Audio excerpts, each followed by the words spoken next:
Hello दोस्तों, स्वागत है आप सभी का आपके अपने यूट्यूब चैनल ऑक्सफोर्ड स्टडी में। और आज का जो लेक्चर है वो है क्लास 10th के चैप्टर 3 एक्सरसाइज 3.5 के बारे में, जिसके कुछ क्वेश्चन आज हम सॉल्व करेंगे। उससे पहले आप सभी लोगों का बहुत बहुत धन्यवाद। आज हमारे यूट्यूब चैनल पर 1000 सब्सक्राइबर लगभग पूरे ही होने वाले हैं। तो आप सबने अभी तक इस जर्नी में हमारा साथ दिया, हमें इसी तरह से प्रोत्साहन किया, इसके लिए आप सभी का बहुत बहुत धन्यवाद। और आशा करता हूँ कि आप लोग ऐसे ही आगे हमारा साथ बनाए रखेंगे। तो 1000 सब्सक्राइबर लगभग पूरे ही होने वाले हैं आज हमारे यूट्यूब चैनल के, तो इसके लिए आप सभी का फिर से एक बार बहुत बहुत धन्यवाद। तो चलिए, आज का जो टॉपिक है वो क्लास 10 चैप्टर 3 एक्सरसाइज 3.5 के बारे में है। तो एक्सरसाइज 3.5 का जो है आज से पहला क्वेश्चन शुरू हुआ है। और पहला क्वेश्चन देखिए कुछ इस तरीके से है कि आपको दिया है, निम्न रैखिक समीकरणों के युग्मों में से किसका एक अद्वितीय हल है, किसका कोई हल नहीं है, या किसके अपरिमित रूप से अनेक हल हैं। अद्वितीय हल की स्थिति में उसे वज्र गुणनखंड विधि से ज्ञात कीजिए। तो अब हमें इसमें क्या लगाना है, इसमें लगाना है वज्र गुणनखंड विधि। इससे पहले आपने विलोपन विधि और प्रतिस्थापन विधि दोनों पढ़ लिया होगा। तो अब हम क्या पढ़ेंगे, अब हम पढ़ेंगे वज्र गुणनखंड विधि से कैसे समीकरण को सॉल्व करते हैं। ठीक है, तो जैसे आपका पहला क्वेश्चन है, पहला क्वेश्चन देखिए, पहला क्वेश्चन क्या लिखा है, ये वाला नंबर 1 दिया है। पहले का पहला क्वेश्चन सॉल्व करते हैं। और क्या दिया है, x -3y -3 = 0। ठीक है, और क्या दिया है, 3x -9y -2 = 0। ठीक है, अब इसको हम मान लेते हैं समीकरण 1 और इसको क्या मान लेते हैं, समीकरण 2। ठीक है, अब देखिए यहीं से हमें सॉल्व करना है। अब सॉल्व कैसे करना है, अभी तक आपने क्या पढ़ा था, अभी तक आपने पढ़ा था ax + by + c = 0, मतलब यही आपने समीकरण पढ़ा था। ठीक है, अब इसमें देखिए दो समीकरण दिए हैं। ठीक है, तो इसी को हम यहीं पर बना लेंगे। इसको क्या लिख लेंगे, a1x b1y c1 = 0, और दूसरा क्या लिख लेंगे, a2x + b2y + c2 = 0, क्योंकि दो समीकरण है। अब इन्हीं दोनों से हम इनकी तुलना करा देंगे। ठीक है, तो देखिए क्या लिखते हैं, a1/a2 बराबर b1/b2 बराबर c1/c2। ठीक है, अब देखिए दोनों समीकरणों को देखिए, समीकरण नंबर 1 और समीकरण नंबर, और इधर देखिए इनकी इससे तुलना करें। देखिए a1 की वैल्यू यहाँ पर कितनी है, 1। जिसका कुछ नहीं होता उसका क्या होता है, 1। तो a1 की वैल्यू हम कितना लिखेंगे, 1। ठीक है, 1/, a2 की वैल्यू ये है 3, तो 1/3। b1 की वैल्यू कितनी है, देखिए -3 है, चिन्ह सहित लेंगे। ठीक है, -3/b2 की वैल्यू कितनी है, -9। ये हो गया। अब देखिए यहाँ माइनस माइनस प्लस हो गया, 3 का नम 3, 3 त्रिक 9, तो कितना आ गया कट के, 1/3। ठीक है, कट के 1/3 आ गया। c1/c2 देखिए, c1/c2 कितना है, -3 है, और बटे c2 का मान कितना है, ये देखिए -2 है। ठीक है, माइनस माइनस क्या हो गया, प्लस, तो कितना ये आ गया, 3/2। ठीक है, अब हम इसको क्या लिख सकते हैं, हम इसको लिख सकते हैं a1/a2 बराबर b1/b2 is not equal to, या बराबर नहीं है c1/c2 के। क्यों, देखिए a1/a2 की वैल्यू 1/3, b1/b2 की वैल्यू भी 1/3 है, लेकिन c1/c2 की वैल्यू 3/2 हो गई। ठीक है, 3/2, तो इसलिए c1/c2 इन दोनों के बराबर नहीं है। तो हम क्या लिखेंगे, लिखेंगे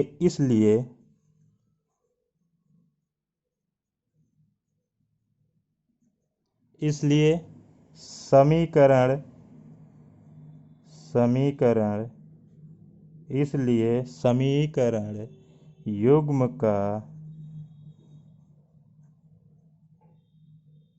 समीकरण युग्म का कोई हल नहीं है। ठीक है, कोई हल नहीं है। बस ये आपका हो गया पहला क्वेश्चन सॉल्व। ठीक है, और अब बात करते हैं दूसरे क्वेश्चन की। चलिए दूसरा क्वेश्चन देखते हैं। दूसरा क्वेश्चन लिखा है 2x + y = 5, 3x + 2y = 8। ठीक है, तो इसको लिख देते हैं यहीं पे, देखिए दूसरा क्वेश्चन, दूसरा खंड यहीं पे लिख लेते हैं। ठीक है, क्या दिया है, 2x plus Y equal to 5, और क्या दिया है, 3x plus 2y equal to 8। 3x plus 2y equal to 8। ठीक है, क्वेश्चन को फिर से एक बार देख लीजिए। दिया है 2x plus Y equal to 5, तो 2x plus Y equal to 5 हो गया। और आपको क्या दिया है, 3x plus 2y equal to 8। 3x plus 2y equal to 8 हो गया, 8 हो गया। ठीक है, चलिए अब इसको सॉल्व करते हैं। कैसे सॉल्व करेंगे, अभी जैसे पिछला वाला सॉल्व किए थे, इसको समीकरण 1 मान लेते हैं और इसको समीकरण 2 मान लेते हैं। ठीक है, तो चलिए देखते हैं, मान निकालते हैं a1/a2, b1/b2 और c1/c2 का। ठीक है, तो a1/a2 equal to b1/b2 equal to c1/c2। चलिए मान रखते हैं सबका और जल्दी जल्दी मान निकालते हैं। ठीक है, तो a1 का मान कितना हो गया, 2, तो 2/3। ठीक है, a1/a2 2/3। b1/b2 का मान कितना हो गया, b1 का मान, y का मान b1 होता है, मतलब यहाँ हो गया 1 बटे, ठीक है, 1 बटे कितना हो गया, 2। c1/c2 5/8। इतने मान मिल गए हमें। अब देखिए इसमें इसमें क्या हो गया, इसमें ये हो गया कि a1/a2 is not equal to b1/b2 की। देखिए बराबर नहीं है, तो कहने का मतलब ये है कि ये बराबर नहीं है, अर्थात ये दोनों रेखाएं एक दूसरे को कहीं ना कहीं काटेंगी। ठीक है, तो अब हम क्या करेंगे, इसको सॉल्व करेंगे। ठीक है, तो इसलिए लिखेंगे क्या,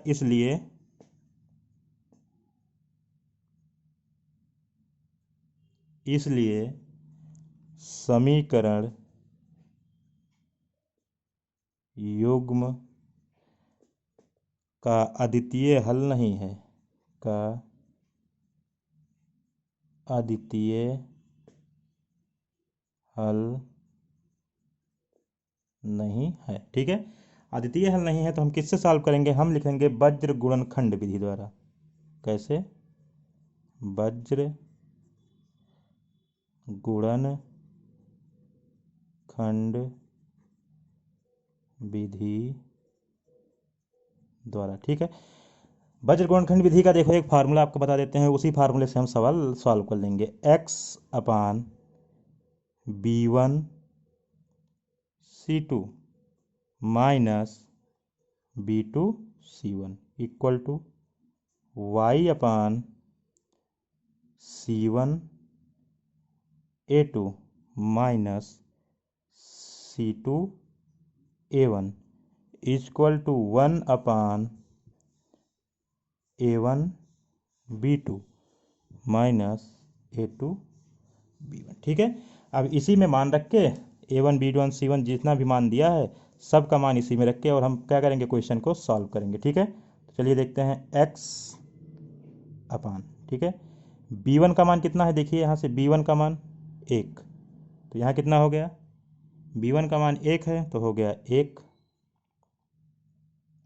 b1 का मान 1 है, कितना हो गया, 1 हो गया। ठीक है, और c2 का मान देखिए 8 है, इसको थोड़ा और यहीं पर सॉल्व कर लेते हैं। इस क्वेश्चन को देखिए कैसे कर लेंगे, 2x प्लस वाई माइनस 5 बराबर 0, और इसको क्या लिख लेंगे, 3, ये x है, ये x है आपका। ठीक है, 3x प्लस 2y माइनस 8 बराबर 0। अब यहाँ से आसानी से मान रख देंगे। ठीक है, b1 का मान कितना हो गया, 2, b1 का मान कितना हो गया, 1 गुणे c2 का मान कितना हो गया, -8 माइनस b2 का मान कितना हो गया, देखिए b2 का मान कितना है, 2, b2 का मान हो गया 2, उसके बाद गुणे c1 का मान कितना है, देखिए -5, तो -5 हो गया। ठीक है, इक्वल टू यहाँ मान रखते हैं y/, देखिए y/c1 है, c1 का मान कितना है, -5 गुणे a2 का मान देखिए कितना है, a2 का मान कितना है, 3, तो गुणे 3 हो गया, माइनस c2 का मान कितना है, c2 का मान हो गया -8, तो -8 हो गया, और A1 का मान आपका 2 है तो गुणे में 2 हो गया। ठीक है, अब आगे 1/, A1 का मान कितना है 2, गुणे B2 का मान कितना है, B2 का मान भी 2, तो 2 माइनस A2 का मान कितना है, A2 का मान आपका 3 है तो 3, और B1 का मान आपका 1 है तो 1 हो गया। ठीक है, अब इसी को क्या करेंगे, इसी को हम सॉल्व करते हैं। देखिए कितना हो जाएगा,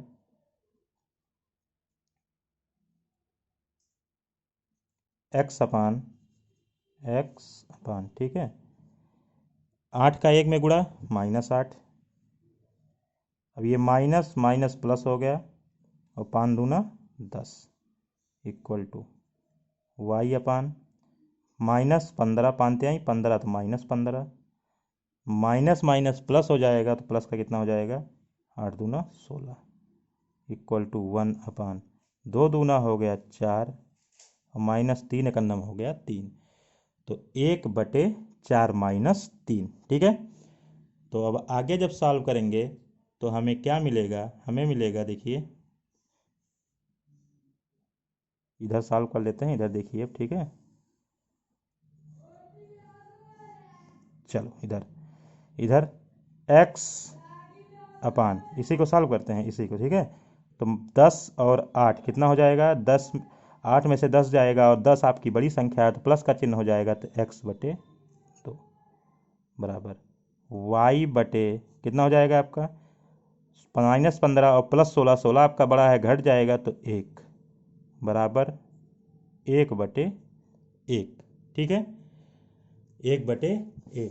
अब आगे सॉल्व करते हैं, देखिए यहीं से x और y सबका मान निकाल लेते हैं। अब 1/1 का मतलब 1 हो गया, तो x/2 बराबर 1, तो x बराबर कितना हो गया 2। ठीक है, y/1 बराबर 1, 1 एकन्नम 1, 1 का मतलब 1, तो y बराबर 1 आपका ये हो गया x का मान, ये हो गया y का मान। ठीक है, ये आपका हो गया आंसर, और ये हो गया आपका क्वेश्चन सॉल्व। अब बात कर लेते हैं अगले क्वेश्चन की। चलिए देखिए, अगला क्वेश्चन आपका कुछ इस प्रकार से दिया है कि 3x - 5y = 20 और 6x - 10y = 40। तो इसको मान लेते हैं समीकरण 1, और इसको मान लेते हैं समीकरण 2, और क्वेश्चन को करते हैं सॉल्व। ठीक है, तो क्वेश्चन को जब सॉल्व करेंगे तो वही A1/A2 बराबर B1/B2, और ये हो जाएगा C1/C2। ठीक है, तो A1/A2, देखिए A1/A2 तो मतलब 3/6, B1/B2 मतलब -5/-10, C1/C2 20/40। ठीक है, तो काट देते हैं, 3 एकन्नम 3, 3 दूना 6, कितना हो गया, A1/A2 कितना आ गया 1/2। ठीक है, B1/B2 माइनस माइनस प्लस, 5 एकन्नम 5 और 5 दूना 10, तो कितना हो गया 1/2। C1/C2 कितना हो जाएगा, 20 एकन्नम 20, 20 दूना 40, तो 1/2।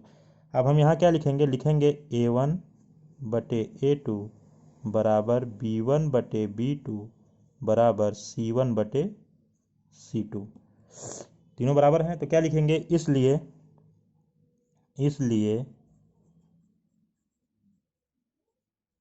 समीकरण युग्म के अपरिमित रूप से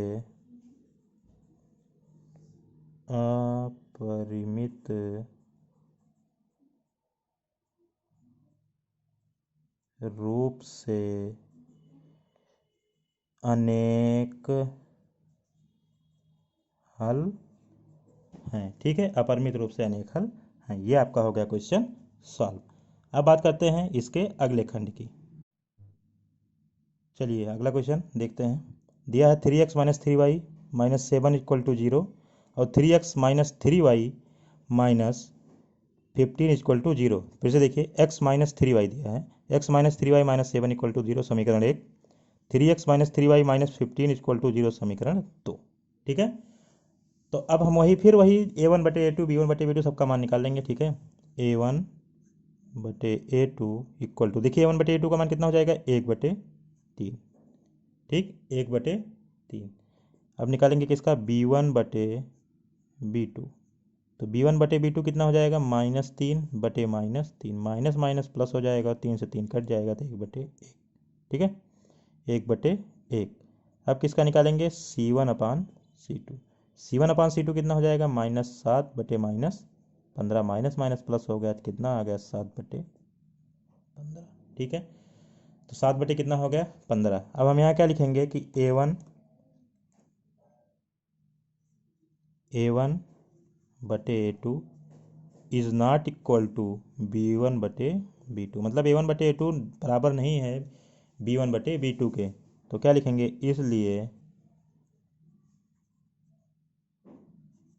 इसलिए समीकरण युग्म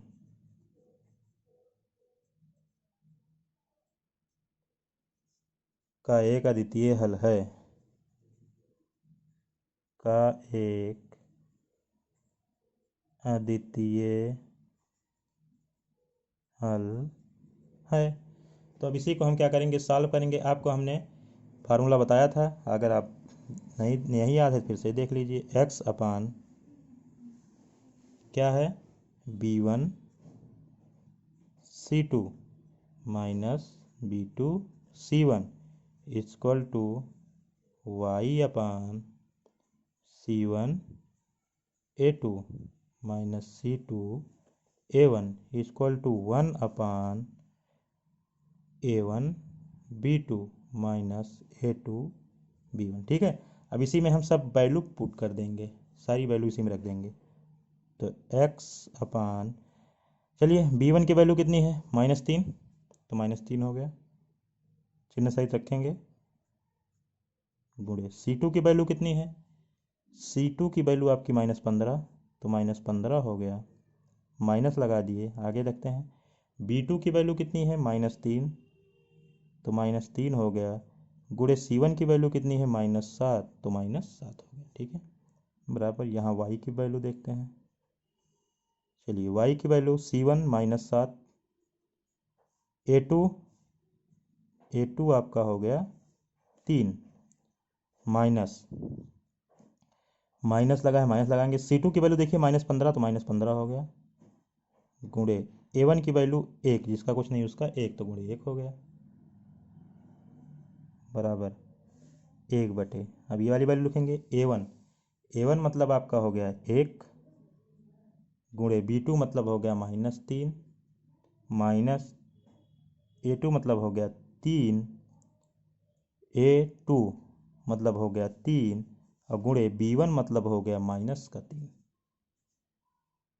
ठीक है, इतनी वैल्यू आपकी हो गई। अब इसी को सॉल्व करते हैं। ठीक है, x अपान, देखिए 15×3 = 45, और माइनस माइनस क्या हो जाएगा, प्लस, तो प्लस का 45। देखिए माइनस माइनस प्लस हो गया, लेकिन प्लस माइनस यहाँ फिर माइनस है तो फिर माइनस हो गया, 7 कितना हो गया, 21, इक्वल टू y अपान, देखिए 7×21, तो माइनस का 21 हो गया, और माइनस माइनस आपका प्लस हो गया, प्लस का 15×1 = 15 हो गया, इक्वल टू 1/, 3×3 तो माइनस का 3 हो गया, और माइनस माइनस प्लस हो गया, प्लस का कितना हो गया, 9। ठीक है, इतनी चीज़ें आपको समझ में आ गई होंगी। ठीक है, अब इसी का आगे सॉल्व कर लेते हैं, मान निकाल लेते हैं। तो x अपान कितना हो जाएगा, 45 में से 21 घट जाएगा तो हो जाएगा 24, और बराबर y अपान, देखिए -21 है, +15 है, घट जाएगा, और माइनस आपकी बड़ी संख्या है तो 21 में से 15 घट जाएगा तो माइनस का 6 आ जाएगा, और 1/, देखिए -3 और +9 घटेगा, और +9 आपकी बड़ी संख्या है, इसलिए प्लस का चिन्ह होगा, और 3 में से 9 जाएगा तो 6 हो जाएगा। ठीक है, इतना चीज़ें आपको समझ में आ गई होंगी। अब आगे की बात करते हैं। अब आगे बात क्या करते हैं, आगे जो है हम मान निकालते हैं x और y का, x और y का। तो चलिए देखते हैं। ठीक है, x y दोनों का मान निकालेंगे। तो एक्स का देखिए कितना है, x/24, x/24 बराबर 1/6। ठीक है, तो x का मान कितना हो जाएगा, देखिए x बराबर हो जाएगा, जब सॉल्व करेंगे तो 24/6 आ जाएगा ना, 24/6 काट देंगे तो कितना हो गया 4। x की वैल्यू कितनी हो गई 4। ठीक है, y का निकालेंगे, देखिए कितना दिया गया है, y/-6 इक्वल टू 1/6। ठीक है, तो यहाँ से y बराबर कितना हो जाएगा, y बराबर हो जाएगा -6/6 और 6 से 6 हो जाएगा कैंसिल, तो y बराबर कितना आ जाएगा -1। तो आपको यहाँ से x की वैल्यू मिल गई 4, ये आपका x हो गया। यहाँ से y की वैल्यू आपको मिल गई -1, ये आपका -1 हो गया। ठीक है, इतनी चीज़ें आपको समझ में आ गई होंगी। तो यहीं पे आपका ये क्वेश्चन समाप्त होता है और आपको मिलेंगे फिर हम अगले वीडियो में अगले क्वेश्चन के साथ। तो अगला क्वेश्चन आप लोग देख लीजिए और इसी का हम सॉल्यूशन आपको फिर बताएंगे। जैसे देखिए दूसरा है, इसमें दो खंड हैं, ए और बी के किन मानों के लिए निम्न रैखिक समीकरणों के युग्म के अपरिमित रूप से अनेक हल होंगे। 2x + 3y = 7, a-b ब्रैकेट में है x + a + b ब्रैकेट में y बराबर 3a + b - 2। ठीक है, ये क्वेश्चन है। इसके बाद जो क्वेश्चन है उन सबको हम सॉल्व करेंगे। अगर आपको ये वीडियो समझ में आया हो तो आप लोग चैनल को सब्सक्राइब कर दीजिए, दोस्तों के साथ शेयर कर दीजिए और कमेंट करके ज़रूर बताइएगा कि आपको ये क्वेश्चन सब समझ में आए हैं या नहीं समझ में आए हैं, दोनों बताइएगा। और हम 1000 सब्सक्राइबर पहुंचने वाले हैं, तो आप लोग प्लीज़ एक बार ज़रूर इस वीडियो को शेयर कर दीजिए जिससे हम 1000 सब्सक्राइबर तक पहुंच सकें। और आप लोगों का फिर से एक बार बहुत बहुत धन्यवाद, आप लोगों ने हमारा इतना साथ दिया यहाँ तक। तो मिलते हैं आपको अगले वीडियो के लिए, तब तक के लिए जय हिंद।